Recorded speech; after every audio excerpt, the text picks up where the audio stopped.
Okay. I mean, I know we're going to jump around here just a bit, but like, so a DC district judge, Boasberg, I'm sure you know this guy. I'm sure you've seen him in action. Yeah. Based on your extensive reporting in Washington, D.C. on J6 cases, this guy's saying that I'm the president, I'm the commander in chief, and I can enjoin troop movements. I mean, effectively what he's doing with these flights is saying, I'm in charge of the military now. And the president has to go to me to get his Article 2 powers. It's crazy. So, of course, Benny, thanks to you, your viewers are not shocked by this egregious misconduct, almost lawless conduct by DC federal judges, because, of course, we've been talking about this for years and their handling of January 6 cases. Now, I was in Judge Boasberg's courtroom last December of 2024. He is the new chief judge. He's been in that capacity since mid-2023. Obama appointed chief judge now of the DC District Court. Benny, he refused to postpone the trial of a woman who went inside the Capitol for 9 minutes on January 6th, committed no violence, was charged with the common 4 misdemeanors that you and I have talked about. She wasn't accused of assaulting police, destroying property, anything like that. She asked to delay the trial until after the inauguration based on President Trump's pledge to pardon J6ers, especially people like this woman charged with only 4 misdemeanors. The chief judge of the DC District Court denied her motion to postpone the trial, put her on trial the week before Christmas before a DC jury in a city that had just voted 92% for Kamala Harris. Of course, she was convicted within a matter of a few hours. She was never sentenced. But what Boasberg said, and like a lot of the other judges said in refusing to postpone either trials or sentencing hearings, is we don't care what the president says. He can make all these promises about pardons, but we are going to wait until after Inauguration Day. We have a judicial duty to carry out the legal process, judicial process, despite what the executive branch says. Okay. So now fast forward, Judge Boasberg going to the mat to defend Venezuelan illegal aliens suspected of ties to a Venezuelan gang that has been designated a foreign terrorist organization by the Trump administration, Secretary of State Marco Rubio. Boasberg jumped into action on Saturday, issued 2 temporary restraining orders, and in this crazy hearing that he set for 5 o'clock Saturday evening, he demanded the return of any flights carrying these suspected terrorists to Honduras and then El Salvador. Then had this other hearing yesterday we can talk about. This is how power hungry, how unaccountable, how insulated these judges are. And we have some breaking news about a statement just made by Chief Justice John Roberts that should give no one any confidence that the Supreme Court is going to stop what's happening, especially in this DC federal courthouse. But this matter is ongoing. But imagine the Chief Judge of Washington, D.C., ordering the Department of Justice at 7 o'clock on a Saturday night. I don't care where these planes are. Have them turn back and return suspected terrorists to the United States. Even I didn't see this coming, Benny. As bad as these judges are, even I didn't see this level of depravity coming out of these DC judges. So in tweet form, which is the only thing that we're really good at this show, this son of a bitch tortured J6ers, innocent J6ers who did nothing and did not behave criminally. Right. Who trespassed. And have thrown the book at them, and now he is doing everything he can to protect criminal alien terrorists on our soil and to bring them back to our soil. So did I get that right?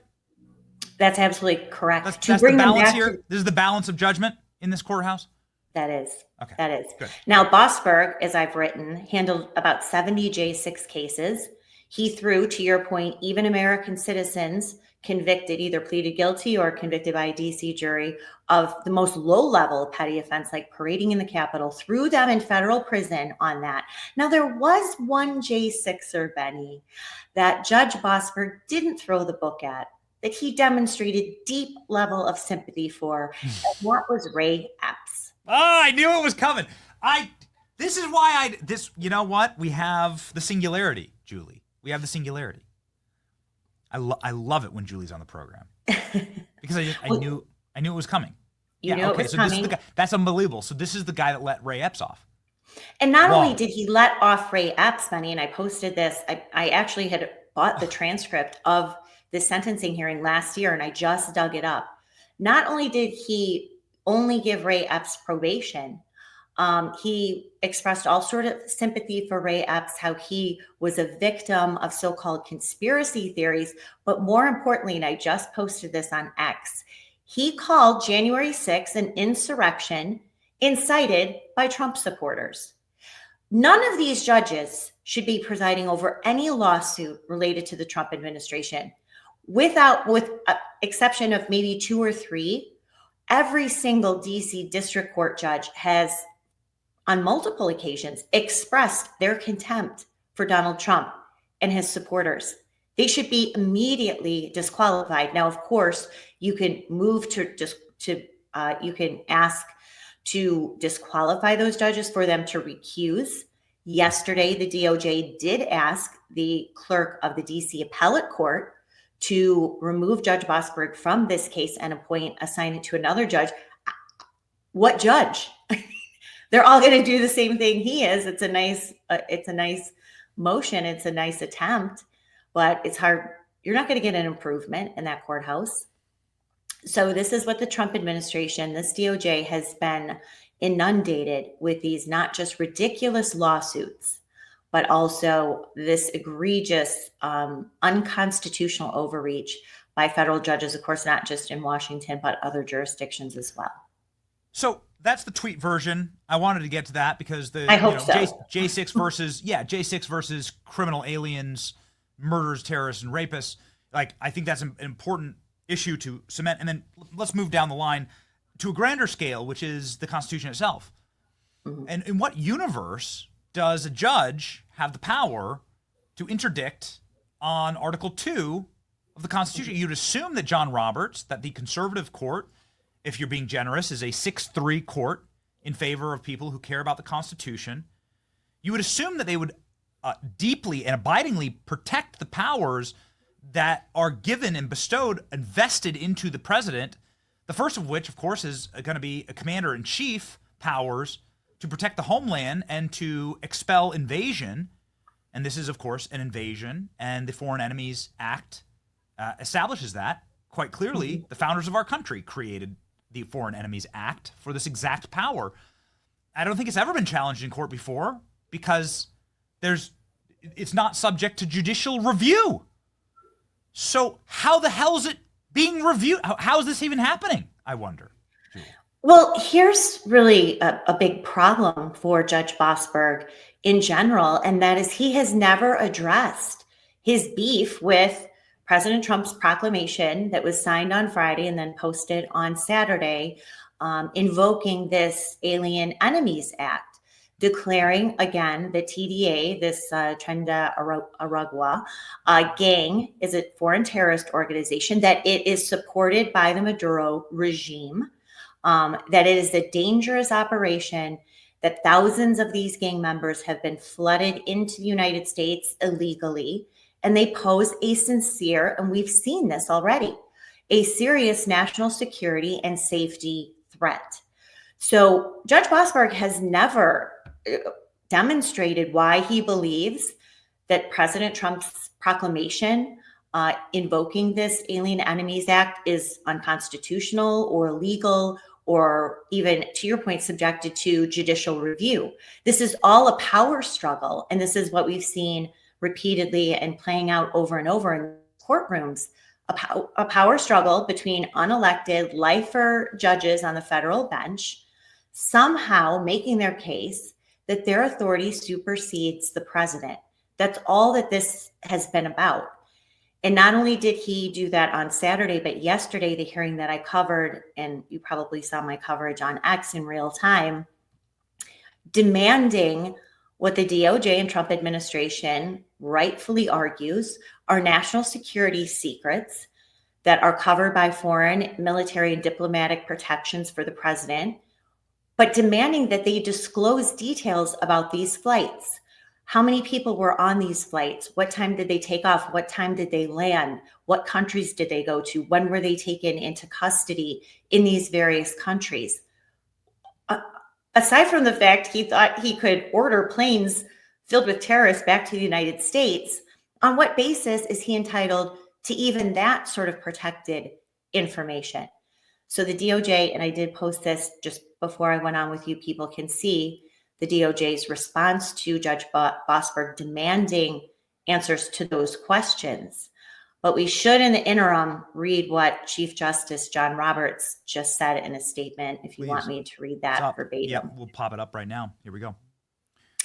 So this is in response to President Trump and others calling for the impeachment of Judge Boasberg. I believe Representative Brandon Gill just filed those articles. And here he says, for more than 2 centuries, it has been established that impeachment is not an appropriate response to disagreement concerning a judicial decision. The normal appellate review process exists for that purpose. This is not a judicial disagreement.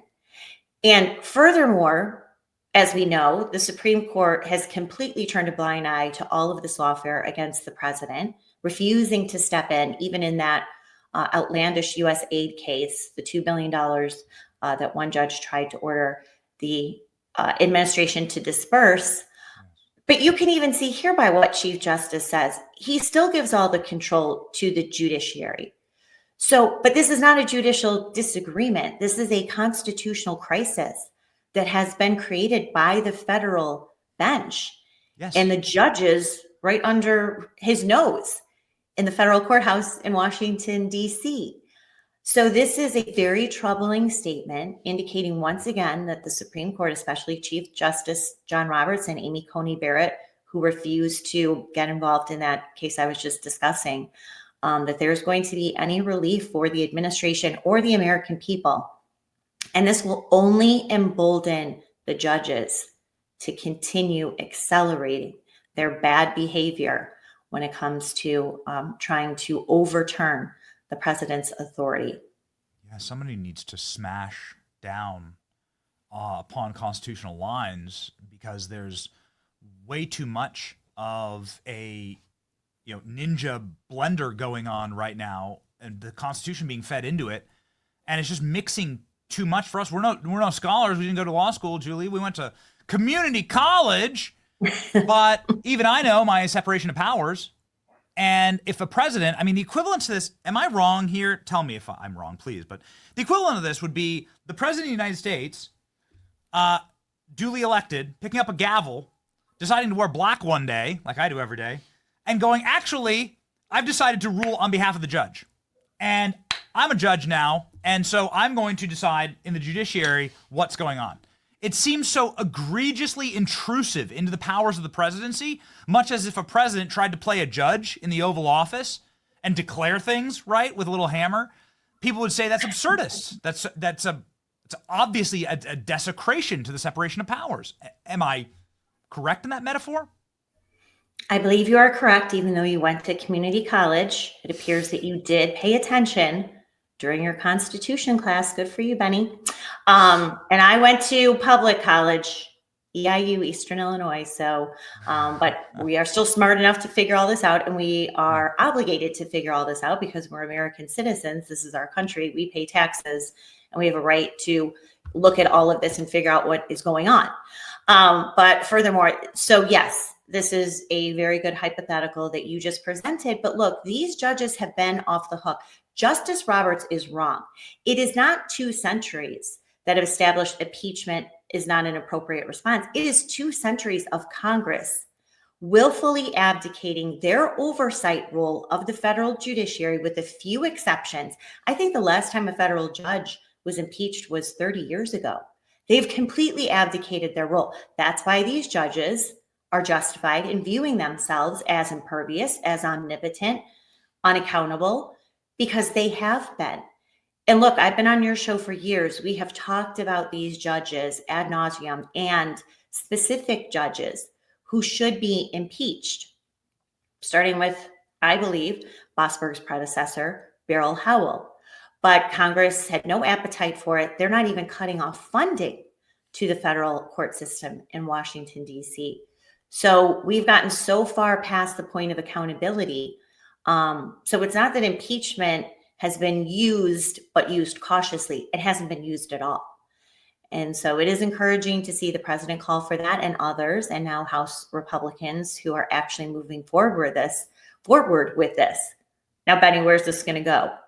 House Judiciary, you can get an impeachment. It goes to the Senate. You're not going to get 2/3.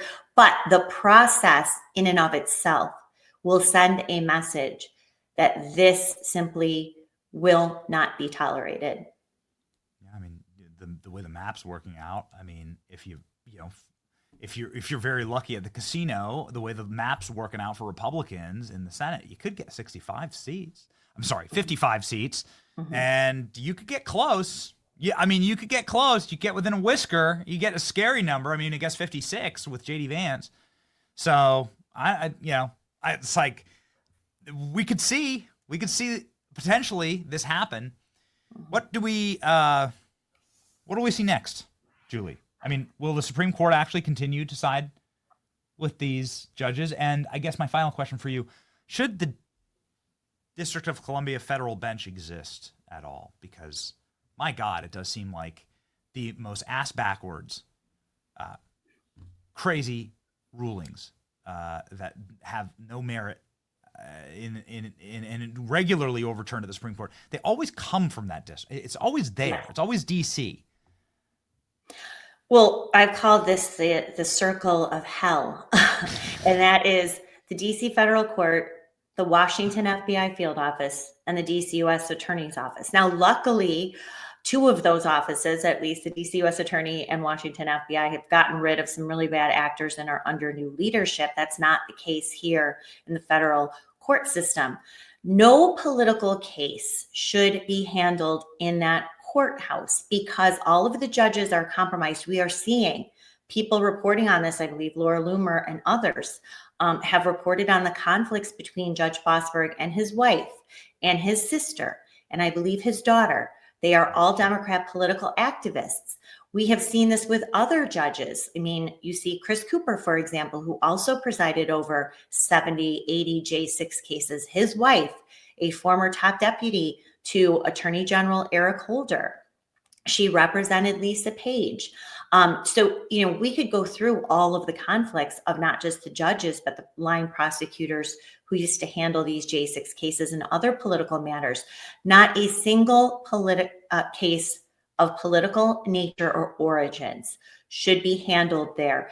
There's other jurisdictions in Maryland and Virginia where these cases should be transferred to. Yes, Benny, I've said this too, and you and I have talked about it. The DC federal court system should be completely defunded, disbanded, because it is the rot.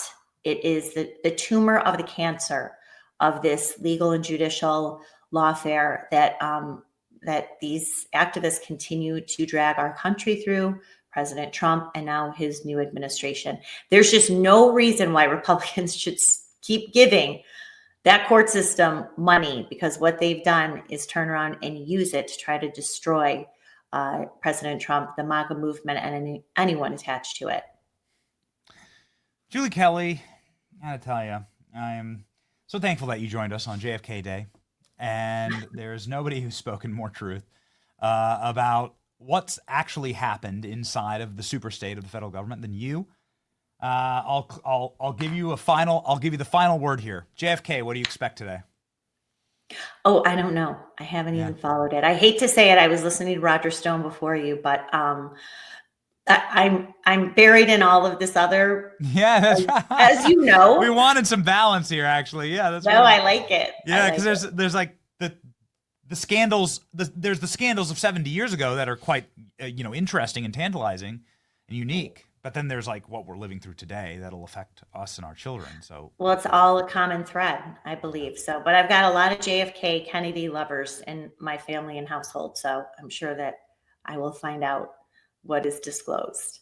you should be a Julie Kelly lover. You should head on over to Julie Kelly's nearly 1 million Patriot following on X, and then Declassified with Julie Kelly, which is her Substack, where you'll be able to find all of her extensive reporting, which is elite, as we would say in this profession.